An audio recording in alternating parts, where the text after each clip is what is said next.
entrei na Unifor. Tem algum que representa algum momento assim da sua vida? Ou você estava vivendo algum momento específico e veio a inspiração para escrever o livro?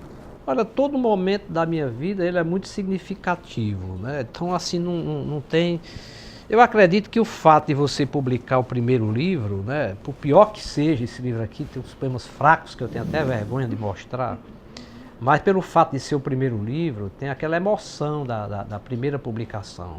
Então, o primeiro livro você nunca esquece, né? Agora, a emoção também que eu acho foi esse aqui, que é o engenho, porque quando eu vi que o engenho ia ser desativado, e realmente foi, eu procurei colocar nesse livro todos os elementos que compõem o engenho, desde os trabalhadores até os objetos do engenho. E eu tive um problema grande com esse livro, foi que eu não consegui fazer um poema sobre a rapadura. Eu tentei mais de um ano fazer um poema sobre a rapadura, e eu não consegui. Então, eu armei um esquema, eu lancei esse livro no BNB Clube aqui em Fortaleza. Mas eu fui primeiro lá no engenho, daqui a 500 quilômetros, 420 quilômetros, e meu pai me deu 200 rapaduras grandes, quase de 1 quilo cada uma. Eu coloquei um plásticozinho em torno delas. E eu coloquei no BNB o pacote de livro para vender, no dia do lançamento, e as rapaduras ao lado. Então todo mundo tinha que, ao comprar o livro, tinha que levar uma rapadura. Aí tinha gente que dizia, eu só quero o livro, eu não quero a rapadura. Você não leva o livro. Outros diziam, eu só quero a rapadura, não quero o livro. Também não leva. Tem que ser o justo, né? Os dois juntos, né?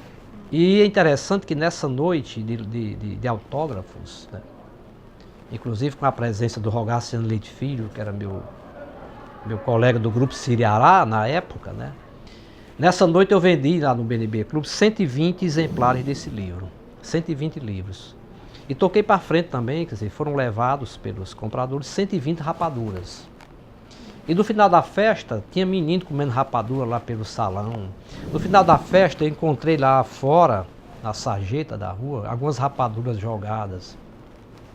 O problema é que depois eu tive que mandar alguns livros pelo correio, para pessoas de fora, e ficou muito caro, porque era um livro junto com a rapadura de 1 quilo. Se botar isso no correio, então ficou difícil. Mas eu mandei alguns para alguns escritores, e eles acharam uma coisa muito interessante, receber um livro com a rapadura, né?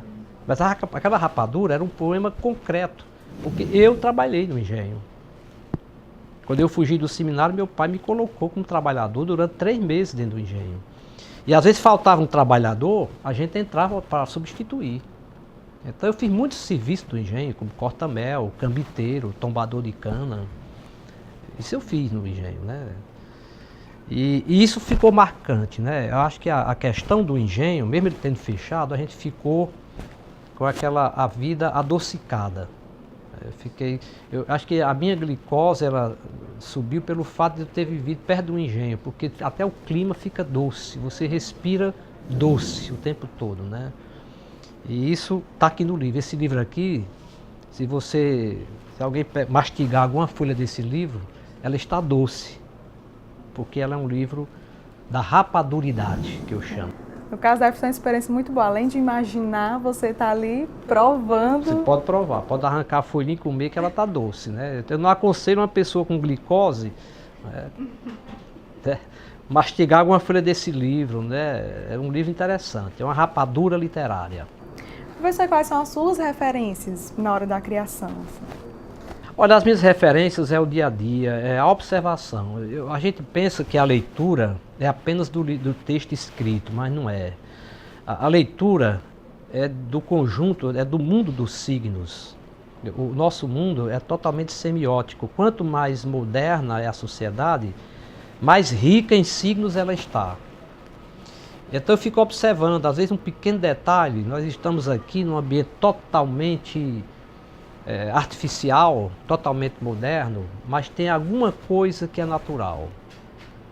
Por exemplo, eu estava observando, observando uma coisa interessante, que o nosso mundo, ele é todo quadrado, ele é todo feito de retas. Então nós viemos de um mundo arredondado, que é o útero materno, né? E assim que saímos do útero materno, que tem uma forma arredondada, Nós somos jogados no mundo cheio de quadrado, totalmente quadrado. A casa é quadrada, a sala é quadrada, e a cozinha é quadrada, a geladeira é quadrada, a cama, onde o amor é feito, né? A cama é quadrada. Então, tudo é quadrado.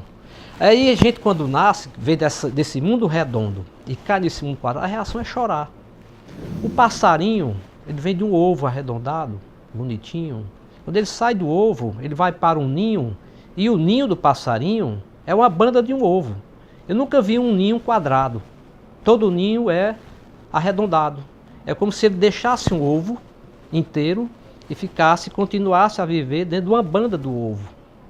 Por que que nós não fazemos isso com as crianças? Se ela vem também de um ovo, por que que ela não vai para um berço, como se fosse a banda de ovo, um berço arredondadozinho, bonitinho? Então, essas coisas me chamam a atenção, são detalhes que você vai observando. Essa artificialidade que a gente cria e depois se aliena a ela. Nós somos alienados a isso aqui. Então, o que é que me inspira muito mais? A própria natureza. Uma árvore me inspira muito, né? Uma água correndo. Dizem que os poetas, os grandes poetas, sempre tiveram que viver perto de um curso d'água. É preciso que tenha água perto de você. Aí a exceção era o Drummond, porque o Drummond nasceu em Minas, né? Ele disse, olha, mas eu fui para o Rio de Janeiro e desde menino que eu vivi dentro de uma água que são minhas lágrimas. Ele deu uma saída muito interessante, né? Eu sempre convivi meu rosto com lágrimas. Mas enfim, isso é muito claro. A água, ela é muito inspiradora. E é bom que você, como escritor, observe as águas. A questão da água, ela é muito, digamos assim, muito filosófica. E a poesia, ela tem muito de filosofia. Ela tem muito de você procurar o detalhe. É no detalhe onde está o que a Clarice Lispector fez, né? A transfiguração. É você pegar uma pequena coisa e extrair dela uma grande riqueza. Se você tiver lido A Hora da Estrela, da Clarice, ela pega a Macabé é uma criatura totalmente desprovida de qualquer recurso humano. Até o útero dela engilhou como um maracujá, ela não pode nem ter filho, né? Ela apanha para dizer, eu existo. No final ela é atropelada e morre rindo, porque se eu fui atropelada e se eu morri é porque eu existia, eu era gente, que felicidade eu ser gente. Então a Clarice pega uma pessoa totalmente insignificante, uma figura totalmente apagada e transforma numa grande heroína. Isso aqui é literatura. Eu pegava alguma coisa, é o que faz Manuel de Barros. Manuel de Barros pega o lixo, né, do Pantanal, daquelas cidades de lá, e transforma em poesia, a poesia do traste. Então eu acho que é isso aí, é isso que as pessoas comuns estão esquecendo, que o poeta tem que resgatar. O poeta resgata aquilo que as pessoas comuns não estão vendo ou não querem ver. Não querem ver. E deve ser por isso que hoje cada vez mais a gente vê poemas, contos que se passam na cidade, urbanizados. Isso é um problema, que aí eu até aconselho a você a ler um livro do Walter Benjamin, chamado O Narrador. Ele escreve uma coisa interessante. Ele disse que a informação está estragando a narrativa. Ele começa dizendo que os soldados que foram para a guerra, na Primeira Guerra Mundial, quando eles voltaram, eles não tiveram história para contar, porque a mídia já tinha contado tudo. E a narrativa, ela trabalha com fantasia. Então ainda nós temos no Alto Sertão, na zona urbana, essa possibilidade de você fantasiar. Dentro da zona urbana é mais difícil, porque na hora que o acontecimento, na hora que houve o desastre aqui, a mídia já está colocando lá. Na hora que o avião entrou nas Torres Gêmeas, você estava vendo pela televisão. Então você não pode contar aquela história enriquecida. Aquela história foi empobrecida pela imagem. Então Benjamin fala nisso. Então eu acho que o conto urbano tem uma saída muito boa para ele. É a introspecção. É ele mergulhar exatamente na intimidade da pessoa, na minha estrutura profunda, no meu mundo interior. Então hoje em dia a literatura urbana está trabalhando muito com essa coisa da introspecção. Quer dizer, eu vou entrar no mundo em que as câmeras não chegam. Então o meu mundo interior Você pode ver, as câmeras pegam essa estrutura de superfície, essa metonímia, que o Lacan chama de metonímia, mas a câmera não entra com facilidade na minha metáfora. A metáfora é exatamente o meu mundo interior. Então, hoje os romances estão trabalhando com isso, os contos, com o conto da introspecção, o conto das intimidades, das individualidades. Tá certo? Então, é uma saída para um conto urbano. E a outra coisa que está havendo muito em termos de literatura é o resgate das grandes biografias, né? É você pegar personalidades que existiram e romancear. Isso também é interessante. Porque aí desperta uma curiosidade da gente.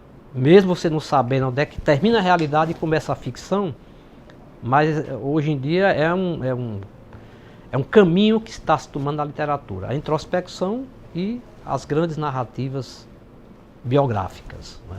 Ok, muito obrigado pela entrevista, foi ótimo, viu? Obrigado.